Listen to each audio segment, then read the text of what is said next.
Because as it stands, Auntie Jen laid an egg for us, according to my... Oh, they think I'm a chicken? I think you're a chicken. They think I'm a chicken. I mean, a really cute chicken, like a really attractive chicken.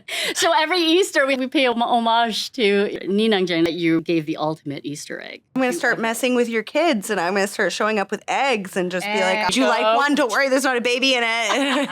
Or maybe there is. I need my sass back. If you're doing it all from meltdown to task and still fighting to keep up that sass, friend, I've got you. Hey, I'm Deb, host of Sass Small Talk, The Mental Load of Parenthood, Season 2. As a mom of 2 smallies, navigating life with a neurodivergent family and my own neurospicy brain, caregiving for aging parents, and trying to hold it all together with grace, I know what it means to carry the mental, emotional, and invisible load of parenting. But here's the thing, we weren't meant to do this alone. This season, we're exploring the many faces of parenthood, from single parents to co-parents, blended families to chosen families, and everything in between, right here in our beautiful city of Victoria, BC, and beyond. They're sharing real stories of overwhelm, grief, imposter syndrome, breaking generational cycles with the resilience it takes to keep showing up. Real parents, real families, real stories, because it takes a village to raise a child and a community to raise their parent. Darling. I need my sass Welcome back to Sass and Small Talk, the mental load of parenthood. I'm your host, Deb Bellino, and it seemed very fitting to kick off this new season with today's episode, one I hold very close to my heart. We often talk about longing for something, a baby, a family, a new chapter. But what happens when you finally get what you've longed for? And it's still hard. My guest today is Jen, a friend, chosen family, really, a fellow mama, and to me, someone who changed the course of my family story. She is an integral part of my village. Jen is a mom of 2 beautiful children, but the road to get here was not easy, marked by loss, infertility, and a selfless decision that ultimately helped complete not just 1, but 2 other families, mine being one of them. Today, we're talking about what happens after the rainbow, when joy meets exhaustion, when gratitude crashes into anxiety, and when the pressure to make it all worth it becomes another weight to carry. I am beyond thrilled to introduce to you the very person who selflessly gave a piece of herself so that my son could find his way into the world and into my life. This is Jen. Hi, Jen. I promised myself that I wouldn't do these awkward introductions, but I'm sorry. You deserve an awkward introduction. Come on, this is not your everyday situation, right? Fair enough. Okay. Fair enough. So I apologize and I love you. And I'm allowed to say this as the host because it's my show, but also because you really are my sister. And we'll get into the depths of why I called her that. But let's start, because this show is about the mental load of parenthood. This is not about, our journey per se, or my journey. It's about how you handle your life at home. Because I have spent a big chunk of my parenthood journey figuring out why I can't do things right. And I'm always wondering, why am I 10 steps behind everyone else? You being one of them. I admire you. So I brought people in here to ask them how the heck they do it. So that's why I'm going to talk about your family, talk about your village, your life. And let's start with who sits at your table. That's my husband, right? Yeah, that's your husband. Like, who sits at my table? You're like, who sat there this morning? Who sits there generally? Generally. Okay. That would be my husband, Yes. Craig, and our 2 beautiful children. I can Derek attest to and that. June, yeah. Yes, Derek and Junie. Okay, so I think I think it behooves me to say that I'd like to consider myself an extension of that table because you have literally given a piece of your biological self to us. So I've always been very blessed to be able to call you family. But again, let's not make this about me, okay? This is about you and trying to figure things out. Okay, now can we take a little brief, let's talk a little bit about your IVF journey or how you had your kids. Mm-hmm. How did we have our kids? You. Me. It was both my children were IVF, many, many years of treatments. It took about 5 years to have my son and 2.5 to have my daughter. We did many different rounds of different treatments, lots of pregnancy loss, but was finally able to bring home my beautiful boy and my daughter after some time in the hospital. But Time in the hospital. some time in the hospital, yes. During the pandemic, no less. Yeah, not a great time Yeah. to be in the hospital. Yeah. So you will get a very good idea, a very good glimpse at the strength and resilience that this woman has. We'll get into that in a bit, but I just wanted to say you are right now training for a marathon on top of everything else. You had just had surgery earlier this year. Yeah, in January. It's been a lot. Yes, it has been a lot. And you still want to run. Like, this is where I don't see eye to eye with you. I have to run. Okay. I want to run. Okay. Why is that? I joke that I'm a spiteful person, but mostly against myself. It's my body. I was sick. I was very, very sick, and I couldn't run. I was unable to. My mobility, my strength, it was all taken from me in a matter of months due to my illness. And in January, I could barely walk to the bathroom because I had no strength. And now I do. So I feel like it would be wrong not to do it. So it is out of spite to my body and the illness.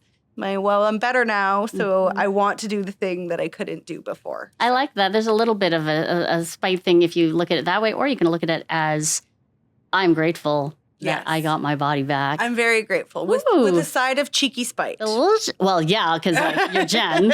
She's a little cheeky. You're gonna see that too. We're gonna get into a little bit more of Jen, but let's talk about how a day looks like in your house. Oh, it's chaos. It's messy. It's loud. There are plans that are not followed. I love plans that aren't followed. Plans are not followed. There are plans. It's the executing of the plans that we always struggle with. So. That's with outside the house, not necessarily inside the house. Yeah, I mean, we do our very best. Okay. We do our very best, but sometimes you gotta fly by the seat of your pants. Especially when you have 2 neurodivergent children. So plans change. Yes. Plans change. So. I know that very well. But let me ask you this. Do you also have to battle with your own neurodivergence to some degree? Or is your focus fully on the fact that your kids have the neurodivergence? Oh, it's me too. It's for sure me too. So it's balancing my own mental health and my own neurodivergence while also supporting my kids through theirs. And then my husband's just in the background with this little white flag. I'm here too. Just rallying the troops. Yeah. And we need that, right? We need that. And my husband is also the guy with the white flag saying, okay, come down to earth, everyone, especially with the plans that don't, Yes. Yeah, I know that very well. All right. So now we're going to talk about something that I came up with this. I'm pretty proud of this little term. I don't know if it's a thing, but the rainbow mom guilt. And what that is, it's a complicated notion of gratitude versus reality. And this is something that I believe many families experience who've struggled with losing a baby or having just general pregnancy loss or even not getting pregnant and then eventually getting pregnant, that when you do, you're not allowed to complain. So it's kind of this narrative we tell ourselves, right? And I say we because I've experienced that. But I want to talk about that unspoken pressure and if you've, experienced it, how you navigate it. Talk to me about that. Yeah, I deal with that often. Yeah. Anytime there is something that is stressful for me, especially when the kids were younger and I would start feeling like distress or anxiety, it'd be hard to let myself feel those emotions, right? Feeling your emotions is how you work through them. But it was like this stop where I couldn't feel them because how dare I have anxiety when I work so hard to have these children? How could I be dealing with something like postpartum depression after my son when I worked so hard to have my son? How is this happening? You know what? I want to go back with that because I think that experience was a tough one for you because you didn't seek help immediately with the postpartum depression with I did not. Derek. No. What happened there? So after I had my son, I knew pretty quickly that there was something not right with how I was feeling. It started with some pretty intense anxiety that being someone who struggled with anxiety, on and off their whole life, I was able to identify that was not good thinking pretty quick. Yeah. And then it ended up turning into some postpartum depression. Yeah.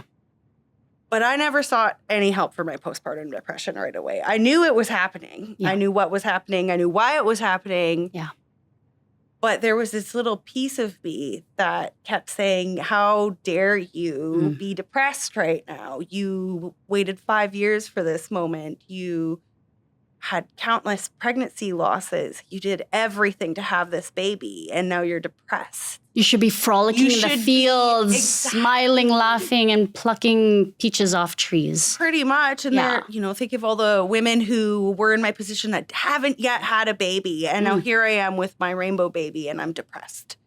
And it took me going back to work, ending up on a stress leave from it, and then another miscarriage before I was finally, my midwife said, you're not okay. And I'm not okay. Yes. And they, being with my midwife at the time because I was pregnant again and having a miscarriage, she said, you need some postpartum psychiatric help. You need some help. And I'm so glad that I did. Thank goodness. Yeah. I'm so glad that I did because, it's easy to say to someone else, it's easy to say to your friend, like, you don't have any control over your brain chemistry. You would have never chosen this. Like, this isn't your fault, but... You would have said that to me for sure. I would have absolutely said that to you. I would have said that to any of my friends. It's just a lot harder to say to yourself. Of course. There's a big difference between knowing what is happening and also then accepting what is happening. Yeah. So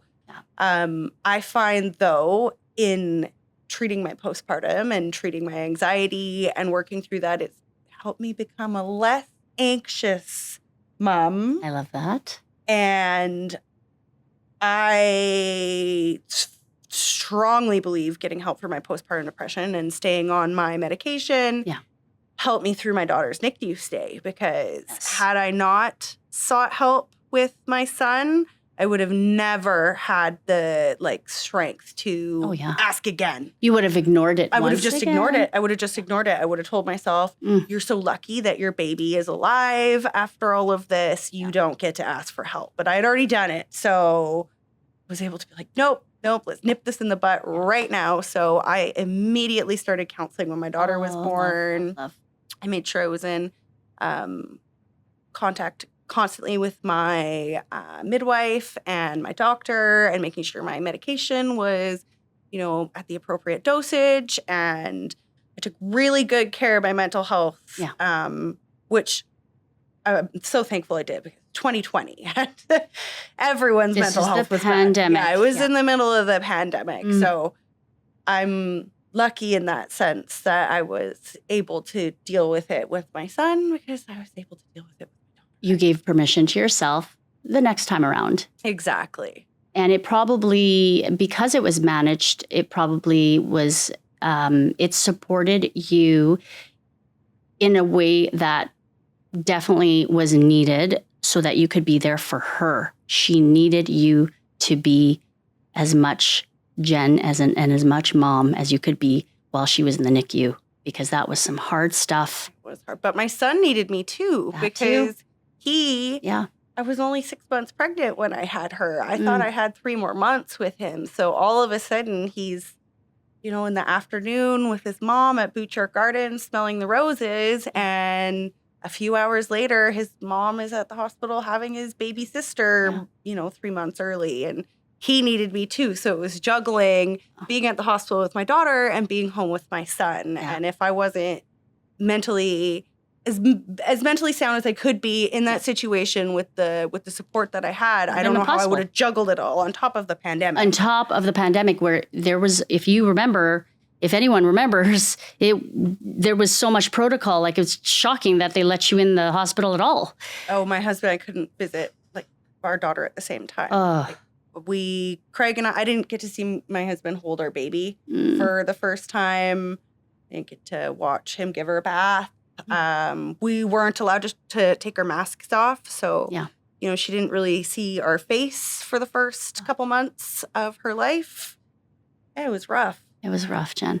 It's rough. And I don't have words to, when I think hard times, I'm humbled quickly when I think about that time. That was a really hard time for your family, and you still got through it. And I love that you knew you needed help and you went for that help in order to show up. I hadn't even left the hospital yet before I asked to be referred to counseling. I said, nope, this is going to be hard.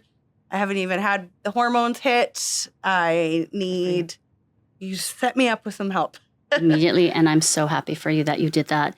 You really answered that for me in multiple ways, because I think you managing that guilt, that stress that you've been placing on yourself, you managing that. My question was like, how did you manage it? But you managed it by just doing it. You faced it the way you needed to, and it was raw and it was real. And then you did it a second time. And you probably now, with the kids older, whenever you need that kind of support, no question, you will deal with it. You will immediately deal with that. Now, just going back to like not just postpartum depression, but like even just the guilt of feeling overwhelmed at home, and the days aren't easy. What are some like ways that you managed those moments of rainbow mom guilt? What do you do about it? Like, do you just accept? Have you learned to just accept? Like, I can feel, angry. I can feel frustration like every other mom. Or do you still struggle with it?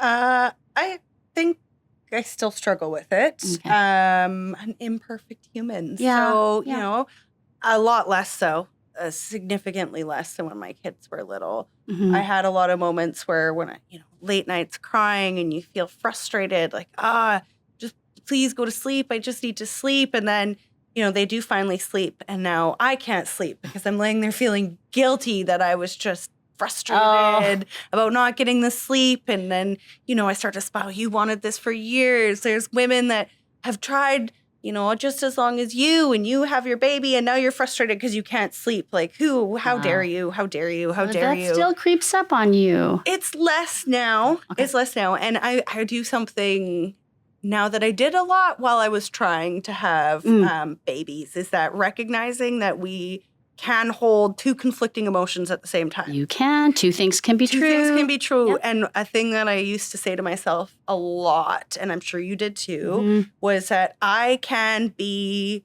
happy for my friends having a baby and sad for myself that I am not.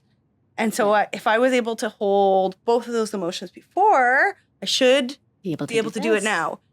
Yeah. Right. And I was able to do that for them. I was able to be happy for my friends and sad for myself. So I should be able to then be sad for myself and happy for myself at the same time. I love that. Should make that into a book. The truth is, we live in this world where we're like one or the other, but you're right. Two things can be true. And you can still be a good mom and still have hard days. Mm-hmm. And that you're not excused just because you had a harder time having these babies. So I love that you said that, because and I can attest to that you absolutely, speaking of guilt, this is just kind of a side, but when we got pregnant, after you had donated your egg to us, and you struggled shortly after because we had these big plans, these big grandiose plans of having our babies at the same time. And the cool thing is that we had all these, not the cool thing, but the crazy part of this is that we actually sat there and thought, we were going to have photos together. What are you going to wear for our photo shoot? We just had these ideas, and life took another turn. And I was able to get pregnant and have a healthy pregnancy, and you suffered another loss. And there was so much heartache on my end for that. And the crazy thing about this girl is that you were worried about me feeling bad. I didn't want you to feel bad. This is just like true testament to the kind of person you are. Okay, so then let's talk about this, because I think it's really important that we understand why the heck, with everything that you've been through, why would you even think of going through the process of IVF again for another person? Take me out of the situation, just the fact that you want to do it at all. What kind of thing did this give you? I am a firm believer in not just, what I did for you, in I want to help others. I don't like human suffering. I don't think anybody does like human suffering. You take it to the next level, oh my mom. But I feel like I have these things that I can give. I can make it better. I could make it better. So I did. I have these things. She means she's got these really good eggs, like really good eggs.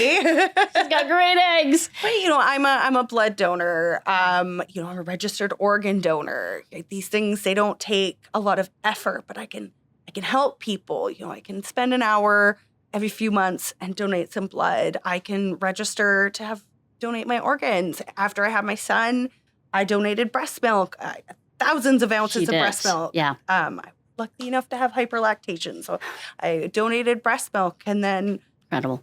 When I found out about you and what you were going with, we're going through, it wasn't really that, to me, really that hard. I was able to separate, like, this is just a piece of my DNA. I have these eggs, and you need eggs, right? I have extra and you have none. So it just makes sense, right? Even my 4-year-old knows that if she gets, or 5-year-old now, if she has more eggs in her Easter basket, somebody has no eggs in their Easter basket, she's going to give someone some of her eggs, because, we all deserve to have chocolate Easter eggs. I love this. Right? You know what? This is the best lesson you could teach your kids is, like, if you have an abundance, you give. You give. You just share it. Wow. Right? So I knew, because we were going to the same fertility clinic. We had the same fertility doctor. Yeah. I knew you needed eggs. And I said, well, I know how to do IVF. I know I respond well. We have the same doctor. He thought, this hasn't happened before where one of my patients who's struggling has donated to another patient that's struggling. But I think that it's a great idea and let's try. So he was for it. He was for it. Yeah. He thought it was a great idea. It was one of those impulsive moves where we're like, that's kind of a good idea and we should go for it. Literally, you handed your eggs on a golden platter, And truth be told, a petri dish. It was a petri dish. It wasn't really golden, but it was a dish. It was a platter. It was a sterile petri dish, but same difference. Well, we're going to call it figuratively. It is a golden platter, a tiny, cute little golden platter. And the crazy thing is that we didn't say yes right away. No. I mean, it was yes. My heart said yes right away. But I had a spouse. I had a guy. This is a third party, and he's actually very integral to this process too, because if anyone really doesn't understand, which I get that some people don't understand the process or even the mindset behind what we did. But essentially, your egg, my husband's sperm, and like having our family together. I was the incubator. I was the oven. And so the three of us became a village. We became, and we really were part of each other's process. She was there at the birth. Luckily, this was before the pandemic. So you were able to be there. What a gift that we got from that. It's funny because I was going to talk about our story, but the truth is, we weren't going to go this way. I didn't suggest it. I didn't ask you. You presented it to me. And I thought that was crazy. Like, I felt it was crazy. I was like, crazy, but kind of wonderful. And I am all for thinking out of the box, literally. But my husband, George, is not as much that thinker. He's very practical and logical. And there's some stuff that goes with that. And Jen is looking at him right now. Oh, my, we're talking because we're seeing if he's reacting.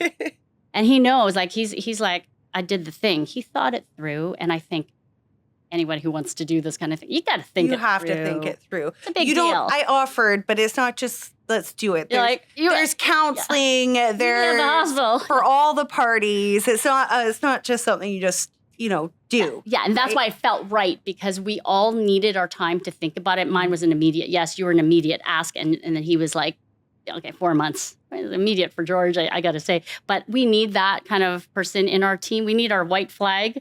And he was there to say, okay, let's weigh out the consequences, or let's weigh out what can happen. More disappointment. Like, there was no guarantee. You too had loss. So what can we guarantee here? Well, life is not a big guarantee. We have to take our risks, and we chose to take the risk. So really quick with my story, just so you can understand the reason behind Jen offering, but we had 9 miscarriages. 4 of them were in our second trimester. We had quite a few years of struggle with my second child, with my first child. We actually were able to meet one of our babies that we had. And so it was, especially the second trimester losses was really confusing and stressful. And so you really were my village, my community. And this show is about community and how we all pull together to kind of support each other. I never felt alone in this process as soon as I reached for help. That's the biggest thing. And we joined a group. That's where we met, a pregnancy loss group here in Victoria. And our beloved friend, Charlene, headed this foundation. And unfortunately, she passed away right before the pandemic. And, we were able to, the gift of the sisterhood of, I guess we called ourselves mamas of loss, or lost moms, lost families, lost parents, like just all the losses of babies that we rarely speak of. We came together and we met everyone on Tuesday, and we just we talked about burgers and McDonald's, and we remember that we talked about Big Macs. We talked about it wasn't just about our losses; it was about just the community, and I think that is the key. So then she offered her egg. We had a successful pregnancy. It took me months and months and months and months to feel safe and admit it. And then while we, like I mentioned earlier, we had our beautiful Jen trying, and it didn't work out. So there was a lot of that emotional distress there on both ends. And then we have our beautiful son, who looks exactly like Jen, as luck would have it. She just a beautiful relationship. She is our godmama to him. We wanted this to be open, and we had extra embryos to give. And you taught us the gift of giving, so we give it to another family who adopted, and they also wanted an open relationship. So my daughter, who we always knew there was struggle with neurodivergence, she has autism and many other things that.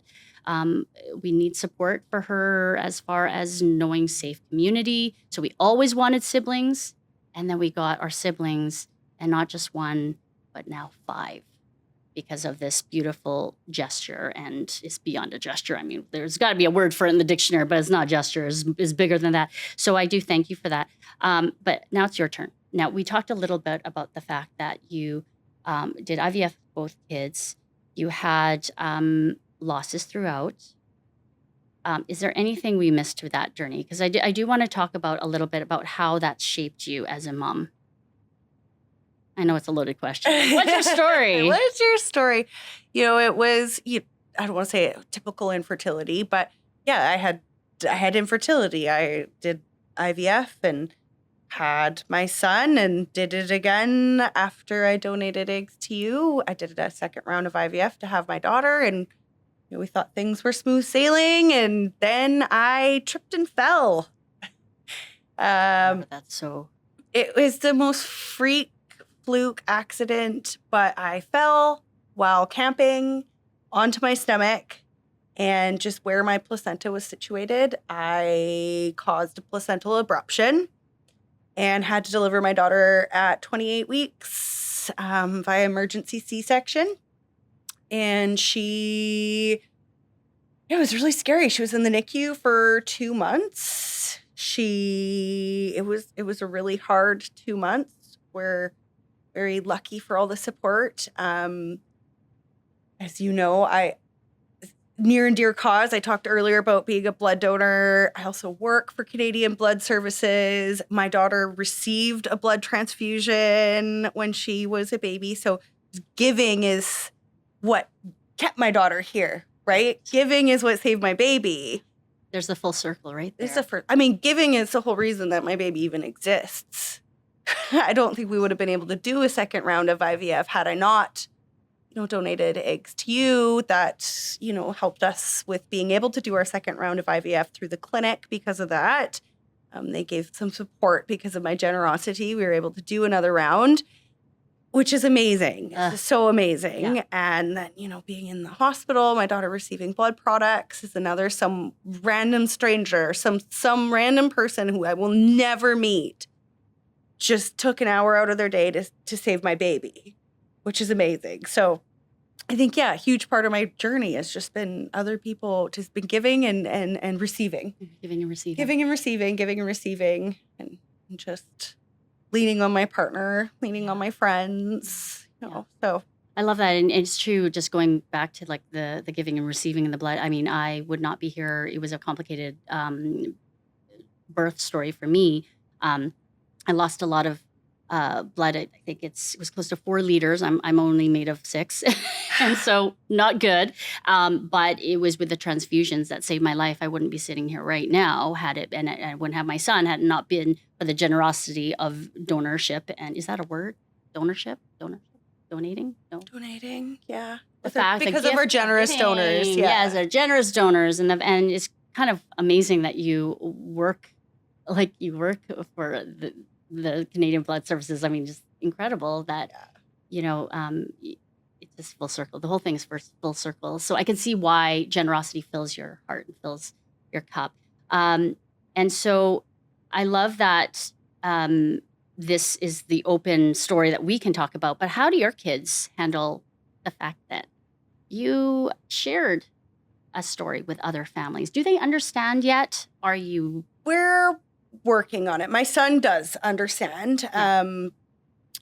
Being in a medical background, I've explained it very science-y to them. Yeah. We actually last week, believe it or not, pulled out my giant human anatomy atlas because it's big. It's big. It's a huge book, and I love it, and it's beautiful with illustrations. But I was explaining to Derek about how Isaac, he's related to you by blood, and then I said Debbie and George, and I explained it very, very scientifically because I'm not going to explain the birds and the bees to my children, but I said a lot of people are able to make babies in their home. Yep. I was like, Mommy and Daddy couldn't make the babies in their home, and neither could Auntie Debbie and George. They struggled too. I was like, Mommy and Daddy didn't struggle the same way that they struggled. Auntie Debbie needed eggs. And then I explained scientifically where eggs come from, where they exist in a female's body. And we looked at the human anatomy. I was like, this is the ovaries. This is your uterus. This is where the eggs are. They took eggs out of here from Mommy, and they mixed them with sperm from Isaac's daddy. And then, we flipped to that. I was like, this is where the sperm is. You became a teacher, didn't you? I did become a teacher. And I said, we took, George gave the sperm from here, and then the doctors mixed them together, and we put them into Debbie, and Debbie grew the baby. And so my son, he understood fully. My daughter was a little bit more confused by it. But she's, just turned 5. Yeah. My son did ask afterwards how we got the sperm into the uterus at home. Uncle George answer that. He's like, how do people make them at home? I was like, but I said, you could edit this part out. But I said to him, I was like, well, we take this part and we put it into this part. And he's like, just goes in there. He's like, okay. Oh, I love it. I was like, but that's not how you were made. Don't worry. Okay, this is the best part. This is a whole other podcast. Oh my gosh. I always look at the human anatomy book. He's love like, it. How does that go? And I was like, well, I mean, you're almost 9. I might as well. Absolutely. Scientifically speaking, scientifically don't make it weird. Come on. Don't make it weird. It's not weird. I'm so supportive of this that I'm probably going to send my kids over to you because as it stands, Auntie Jen laid an egg for us, according to my Oh, they think I'm a chicken? They think you're a chicken. They think I'm a chicken. I mean, a really cute chicken, like a really attractive chicken. So every Easter we have this, we pay a homage to Auntie Jen, or Ninang Jen is what we call you, that you gave the ultimate Easter egg. Did you? I'm going to start messing with your kids, and I'm going to start showing up with eggs and just be like, I laid this. I just laid it. Here Would you you go. like one? Don't worry, there's not a baby in it. Or maybe there is. So I love that, because there's just this is the openness, and this is the village section of this, because we feel, not we, like society in the past has always seen this as like, oh, faux pas. Yeah, We don't talk about this. But I love the idea that we are truly like this is an open situation. We took open to the next level, open relationship. Oh, for sure. And honestly, if you think about it, even our story is being generous. We're giving our story to other people who are struggling in silence. Like the number of times people have asked about my kids, and I will right away say, yeah, you know, I have 2 kids, my beautiful children. They're both IVF. And the number of people have been like, you did IVF? Like, you did what? IVF? And then I learn of all these people going through struggles, or, you know, I'll mention that, you know, but yeah, my kids, I've got 2 beautiful children. It was hard to get here. You know, I did suffer a lot of pregnancy loss, and then I had a miscarriage too, right? And it's just people just don't even think they can talk about it. Yeah. So I think that just sharing our story is being generous. I think so too, and this took a lot of struggle for me too, and worrying about, like, you know, kind of honing it back to the shame of being honest about what happened. I mean, you look at my son, and if he resembles you, like, there's going to be a lot of, you know, but the truth of the matter is, like, there is no shame on how this happened, because it was a beautiful gift. It was the true essence of the village coming through. The village of one party came and knocked on our door. And the fact that we're sharing the story, you're right, is generous, because then we can give permission to the others who are not necessarily to say, like, go and find yourself egg donor. And we're not trying to, like, promote. No, we're not This. trying to promote egg donors. It's, but we're promoting not suffering in silence. suffering. Yes. Silence. And You don't need to suffer in silence. This isn't shameful. Like, no one is going have to to bat an be. eye about declining a sweet because they don't want to mess with their blood sugar, right? About their diabetes. No one is going to feel shameful saying that, right? No one's going to feel shameful asking for a Tylenol because they have a headache. Yeah. But all of a sudden, a woman or a man is suffering with fertility, and it's, right? It's... And, like, the fact that there's so many people out there that are just dying to build their family. And adoption is a beautiful gift and but it's not easy either. It's so hard. We tried that process, and it was just so difficult. And again, it's not about the process and what we did, but it's the idea of being able to talk about it and feeling. And this is what I love about Victoria, is that there is a strong community of people who are out of the box thinkers. So it's not a very, you know, we can't talk politics here, but, like, the kind of environment we live in is a little bit more free, free thinking. And so that's probably why I was really inspired to have not just you here as my, you know, first guest, as my special guest here on the show, but the fact that this is the ultimate village story, and that's what Sass and Small Talk is all about, is, like, calling on our village and bringing in, you know, calling in the troops, because we need one another and we need each other's stories. And this is a very unique story. It's not an everyday situation. And I still have friends that are like, I would never have done what you did, but I have a new understanding. And thank you for teaching me. So the education portion of it that we never really got in our upbringing, right? Mm-hmm. No. Right? I didn't. I didn't even realize that I could have fertility problems until I got older and started having fertility problems. Yeah, I never would have guessed. No, never would have known that that's an option. I already had it in my head. I was going to have 5 kids. They're going to be spaced out this much. And it just goes to show that we cannot control everything, and we have to kind of go with what we have, go with the flow to some degree. But that's where we have to be okay with reaching out for the help and leaning on each other. Saying yes to you was the biggest, like, most humbling process for me, was saying yes to your help. and in general, parenting, it's hard It's hard to to say say yes. yes or ask for help. And people sometimes struggle giving it too because Yeah, that too. they think, I mean, I know donating eggs is a big thing and it's a big Yeah. generosity, but doing something generous for another person doesn't have to be big. It doesn't have to be expensive. It can just be sharing your story with them or Yeah. going and taking an hour and donating some blood or, throwing $1 into someone's little basket because they're hungry and they, are asking for food. Like, it doesn't have to be a huge grand gesture. You can just help people Yeah. in little bit ways every day. Yeah, like taking the bus all the way from the city into downtown to come sit with your sister Right in a after work. studio, right after work, you're wearing her exhausted. fabulous When scrubs. I'm in my scrubs. She knows she's going to wake up at 4 o'clock in the morning, and she still did this for me. That's love.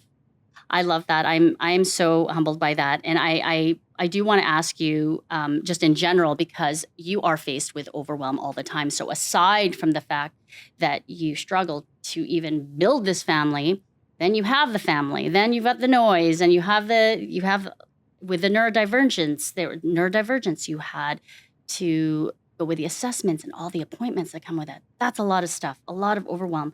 So how do you, Jen, keep it together? How the heck do you do this? Adjusting my expectations of myself, I'd say. Everyone always wants to do their best all the time, right? But my best and your best are not the same. Yeah. Right? My best today and my best a week from now are not the same. Mhm. My best today and my best in January when I was recovering from surgery are not the same. So looking at like your very, very best day Mhm. when you've had all the sleep and the stars have aligned and your kids are all slept and well fed and it's a moderate temperature and like basing all your days on that, you're setting yourself up for failure, 100%. right? Just do the best that day, Yeah. right?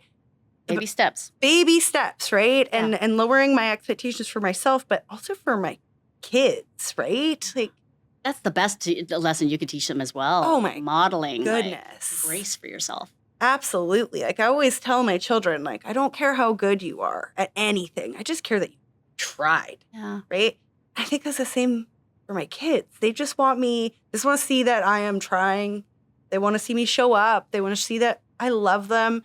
So I didn't dress them up in every single theme day Mhm. for school, Oh, the right? times I've forgotten and the guilt that came with that. But Let go of that guilt. do you remember dressing up for theme day? No, my parents didn't bring me on play dates. They didn't dress me up. I think I was a leprechaun. Even if it once. happened, though, like, Once. this is like, my kids are not going to grow up and turn into adults and say, oh, my mom forgot to dress me up on theme day. No, Yeah. they're going to say, my mom was always there when I was sad. My mom listened to me when I had a problem, right? Mhm. They're not going to care that I didn't do, my favorite author day, Oh, right? yeah. They're just not. And no shade on parents that do that. Absolutely not. Bless. Absolutely Bless, not. Right? bless, But you got to bless. pick your Battles. battles, right? You got to pick your thing. For us, Yeah. we love camping. We love Yes, traveling, yes. right? We love planning all these trips and outings with my kids and being outdoors. That's a priority. Right? That's a priority for Mhm. us, right?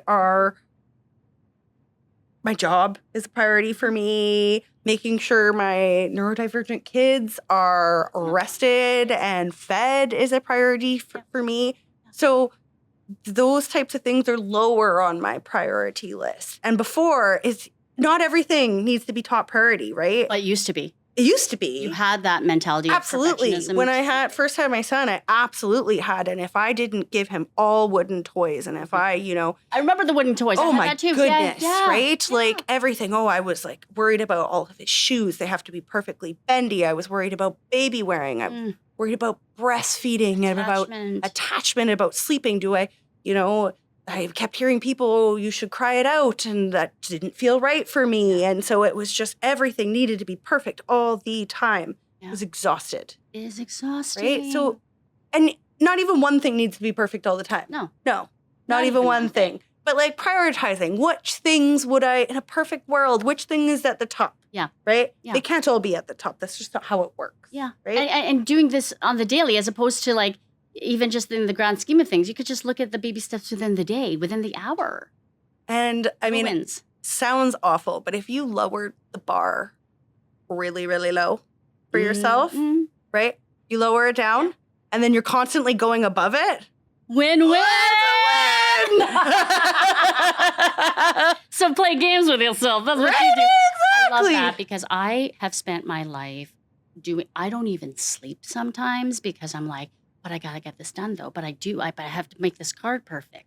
I got to wrap this beautifully. Oh, but they have to do I forgot about backpack day. I did. There's this one time I forgot about backpack day, everybody, and everyone's supposed to come in with a backpack that's not a backpack or something. And I didn't read that section. I didn't read that part. I don't know what happened there. I don't know. I skipped the section on that, and then everyone went, and everyone like had shoes and planters and hats as their backpack, and then my kid had the backpack, and he didn't even give me a hard time, but he was just like, "Oh, I forgot it's not backpack or backpack that's not a backpack day or whatever it's called," and I felt and his teacher, bless her, she was like, "It's no big deal," like she didn't even care. But what did I do? Did I not run home and create a backpack, not backpack? That was unnecessarily better than it needed to be. It wasn't unnecessarily better. It was like super cute. I know. But I mean, like, why though? Like, why? Why? But it was a win-win for him because what I ended up doing was I recycled things like that brought him joy, and I was able to. But I took away the whole thing of it is preparing it with your child and like letting them come up with it. But the part of it wasn't even to show other people. Once upon a time, I was that person too. Now it was about me showing up for my son and the guilt, and I placed that. That was my own narrative, and I think we need to let go of that because that's just too much work. It is. It is too much work. And I mean, if you have a child and that it is super important to that child that these special days are done, then maybe move that up your list Priority. a little bit, right? Yeah. My son does not care at all, ever. Yeah. We've asked him, and no, we don't. And we tell him, Are you sure you don't want to dress sure up? you don't like want to dress up, and if I remember and if I put everything together and I did it for him, he would do it. Sure. But if he came to school and wasn't dressed up like everyone else, he doesn't care. He doesn't, so I stopped stressing about that one and moved it down the list. Kids teach us. Right? He was like, chill, Mom. Relax. It's fine. It's fine. You know what he cares about? He wants special food day. Oh, He wants his hot food day. so your son. He wants his sushi. He wants his pizza. Yeah. That's what he wants on a special food day. That's what our school does. So we're lucky in our school district that we can buy special food day for the whole year. Oh. So I buy the whole year a special food day so that my neurodivergent brain does not forget, because that's when I know he would be upset. Tools. Right? Yep. And so that to him is his priority. He wants it. He wants a special food day. Yeah. So I make sure that happens. That is up at the top of the list. PJ Day, Rainbow Day, that is not important to him. Yeah. He wants sushi when everybody else gets sushi. I want sushi. I want sushi guess. right now. You got me hungry for some sushi. I love that you are able to prioritize, and then you leaned into what he kind of taught you. Mm-hmm. And I think it's funny how these little people teach us things. But I do like going back to your experience, your history of everything that happened with our loss and our struggles and stuff. I think because we've struggled, like we're learning to see that we don't have to do everything perfectly, or the way nothing is straight and narrow. It is like little detours here and there. So if that means we miss, theme days and we miss certain things and then prioritize certain things, we're all going to run fine. The family is going to run fine. Everyone's going to survive. Everyone's going to be good because we have other experiences that has humbled us so that we don't worry about the perfection of things. We have never had to strive for perfection because everything imperfect has been thrown our way, health-wise, fertility-wise, building our family, the simple things that people take for granted or that we took for granted once upon a time. And I think that's why your story is so profound, because it's full circle and it's being carried into your parenting style, which is let go of the things that matter. That don't. Don't matter. don't let go of the things that matter. Yeah, the don't things listen that to what I matter. just said. I'm not the host. I'm just here. I'm the furniture. I'm just the furniture here. Don't even listen to me. You know what I mean? Okay, so I am going to ask you one very, very important question. If you had to bottle one motherhood moment that sums up your parenting journey, that'd be. That would be the day I brought my daughter home. And we got to all be together as a family after, months of not being together as a family. So, yeah. Because it was the day that my daughter is home. She is alive. She is safe.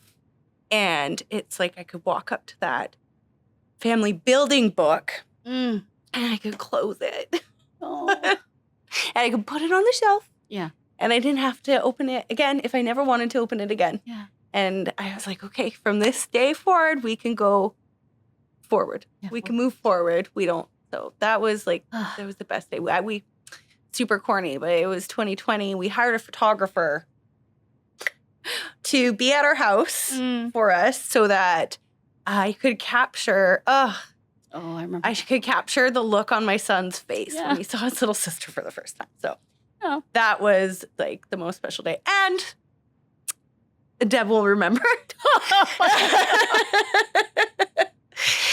that we made a little detour on our way home. A little tiny baby detour. A little teeny tiny baby detour. Yeah. And I showed up at your house with my baby you didn't know was released from the hospital yet. I had no idea. It was supposed to be happening soon, but I didn't know it was You that didn't know it soon. was Yeah. happening. And I was wearing my muumuu. Yes, because your husband, bless his little heart, did not tell you to put something nicer on. Yeah.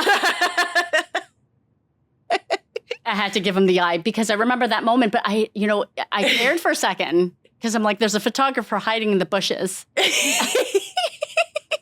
And she's going to capture this incredible milestone moment, and I'm wearing a muumuu. You looked beautiful in your muumuu. I didn't. You looked so good. But you know what was great about it is that I could just burrow my face into your shoulder. Actually, it was probably lower because you're much taller. Yeah. And the baby was in, baby June was in your arms, and the excitement that Isaac felt coming in, and Ella, like everyone was just so excited to see her come. And I'm so honored that you took that detour. But yeah, that is a milestone moment. I'm gonna bottle that up as one of my motherhood moments too, because that really was our full circle. It was. Our It was family. both of our families are complete, and now let's shut that book. We don't have to do fertility treatments anymore. Yeah. We don't have to worry about pregnancy loss anymore. And now we are opening now I have 2 kids and I have to balance everything book. Yeah, then we have to talk about teenagehood. Nobody warned me that book was so It's thick. really big. It's a really big book. And I can barely finish books as it is, so that was a little Do bit. they have it on audiobook? Be easier if they did. That is a tool. Audiobooks is the way to read books these days It is with the our way. brains. That's for darn Absolutely. sure. Okay, so we're veering off because I need to get you home in bed because you have been so kind to come here and share your story. So we're going to do this thing called Fast Round, which is Spill the Sass, because this is Sass and Small Talk. You are going to tell me the first thing that comes to mind when I ask you the following questions. Are you ready? Okay, you can do it. You can do this. You can do this, Jen. One word to describe your parenting style today. Messy. One thing you secretly let slide. Bath time. In the summer, Come when on. we're going in pools and sprinklers. Whoa, you're I mean, do good. they smell? If they don't smell to me, they don't smell to you. Wipe it out. We're good. We're good. Gosh. Okay, what is your biggest pet peeve in your home that you just can't let go of? Oh, sugar. Sand. Sand. Oh, Yeah. and velvet. Oh, velvet. She made me get rid of the pillow because there's velvet on there. And I forgot, as my sister, as her sister, I should have known this. She's not a fan of velvet, but now sand too. Sand, because it's on everything. It Yeah, every little it's mine. bit gets on the children, and then the sand gets in the Look, bed, no and thanks. I'm like Princess in the Pea, and I can feel every grain of sand against my skin. I'll remember never to give you anything with sand in it. Like Sand is fine. It's contained. Just contained sand. That kinetic sand. is the worst. Oh, you don't like kinetic sand? It makes your floor slippery. Oh, that's true. Very slippery. But it's like it's so condensed. It and very sticks together. No. But yeah, but I don't know. That That's sand maybe is a pet so- peeve. That's a really hard one. Well, in the house, it could be. Yeah, that's a pet peeve. I feel you on that one. Okay, That was parenting hard. hack. Mm. A parenting hack you can swear by. One. You've said a few. Oh, snackle boxes. What's that? What's that? It's a tackle box, but it's a snackle box. So you fill it with snacks, and then you open it up, and there's like a bunch of containers with snacks in them. Well, it's So not a that- bento box? Isn't that just a snack thing? Like a No, snack because bag? the snackle box has all these boxes that go inside the box. boxes inside It's the a box inside the box, box inception. But are you throwing this in the fridge first, or just live in your car, or what? No, it's in your house, but you constantly can like fill things in the snackle box, or the night before you put things in the snackle box. A lot of time, it's the best for like non-perishable food things. Okay, non-perishable, Non-perishables, but sometimes I'll stick like fruit in it, or I'll stick like the like non-soggy food. Like yeah, no, bananas don't put or soggy anything. food, no Like bananas. grapes. But then you have the snackle box, and you leave, and then you've got this like smorgasbord of snacks. It's like a charcuterie, It but is with for children. children. It's a snackle box, and it's the best. It's like a bento box, but it's like big. Oh, It's a snackle box, and people were making them out of actual tackle boxes, but that's not really food That's safe. not really food safe. No, so then they made snackle boxes. So there's an actual snackle box. It's a snackle box. Yeah. How many times have we said snackle box? Why You're gonna did- have to count. I should have had one here. You should have had a snackle box here. Next time. Yeah. Snackle box. Okay, here we go. If you were stranded on a non-Victoria island with just your kids and Craig, your husband, what's the one thing in your just-in-case bag? I think you just answered that. My snackle was, but I also No. have oh goodness. It could be for your benefit. It doesn't have to be for the kids, but like Like I've already had it in my bag. well, you'd put it in It's your going to bag. be a first aid kit. Oh, she's so responsible. It's going to always be a first aid kit. Oh, okay. Yeah, there's probably a first aid kit in my bag right now. Oh, you're so good. She's so good. Okay, now I feel shame. I would have thought something else, like a book, Oh, no. maybe some like water. No. Well, no, that's too. Well, we're on practical. an island. You're on an island. You're right. So there You should got be water. Am I thinking too practical? Okay, then if we're not being practical, I want fully charged devices that never die. Oh, that's a good one. That's a good one. I want a tablet that never dies. Never dies. What, for Ever. your benefit or for the kids' benefit? Both. Okay. This is where we could take the shame away from screen time. We're Come on. stranded on an island. We need here. them to be kept busy. And Yeah. they'll be getting a lot We're of gonna get outside bored. time. Okay, there's only so many like tic-tac-toe and like stick rock throwing things. And don't even get us started about Jen liking sand. Well, you like it outside. I like you don't it love outside. it. I You don't just like don't when the love it sand in-house. gets attached to the kids and the kids bring the sand in the house. Yeah. I feel you on that. Okay. One piece of advice that you would give another parent that is still waiting for the rainbow sunshine baby, what would that be?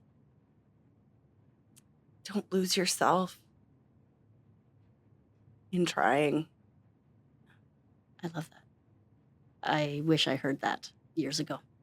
I lost myself. I think we both did. Maybe that's why you can advise so wisely. Jen, thank you so much for coming here. I know you came here after a long day of work, after training for a marathon. I don't know where she gets the energy. You came here and you shared your story so humbly and so generously, speaking of generosity.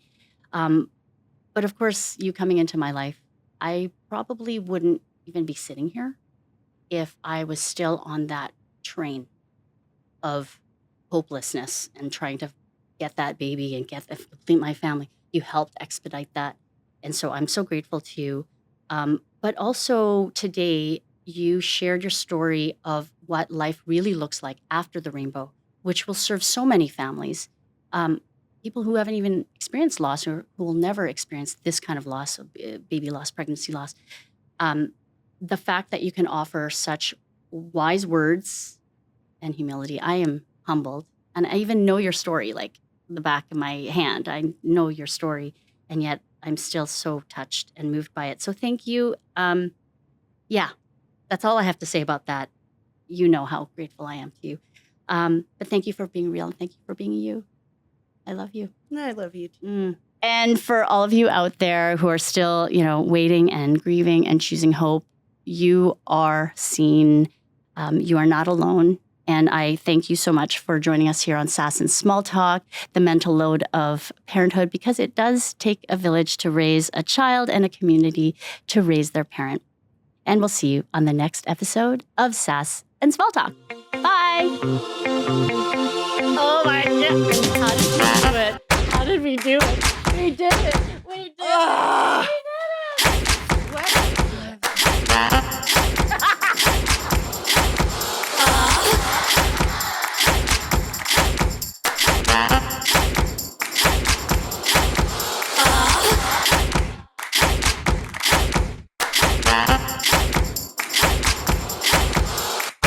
I need my sass back.